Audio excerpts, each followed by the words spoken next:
Le ministre d'État, ministre en charge de l'administration du territoire du Niger, a effectué une visite dans 2 services sous tutelle. Il s'agit de la Direction générale de l'État civil, des migrants et des réfugiés et de la Direction générale de la protection civile. Compte rendu, Amidou Abdoulaye et Aïchatou Bawa de la RTN.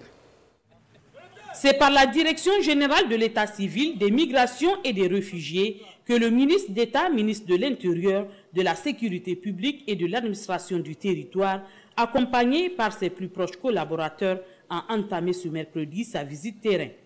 Un accueil chaleureux lui a été réservé par l'ensemble du personnel avant d'échanger longuement avec le responsable sur le fonctionnement de la structure, les avancées en matière de modernisation du système d'enregistrement des faits d'état civil et la gestion des flux migratoires et de l'accueil des réfugiés.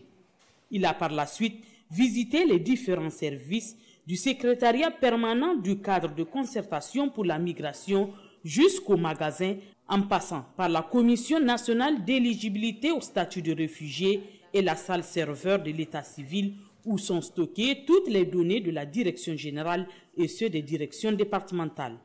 Le ministre d'État, le général de division Mohamed Toumba, a à ce niveau encouragé les agents à poursuivre les efforts engagés pour renforcer l'efficacité des services rendus aux populations.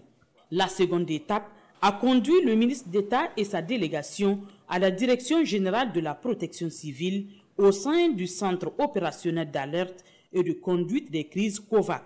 un centre qui joue un rôle stratégique dans la coordination des interventions en cas de catastrophe naturelle ou d'autres situations d'urgence, surtout en cette période de grande pluie qui rime souvent avec inondation. Par cette visite, le ministre d'État confirme l'engagement des autorités à assurer un encadrement rigoureux des structures sous tutelle, tout en réaffirmant la place centrale de la protection civile et de la maîtrise de l'état civil dans les priorités de gouvernance.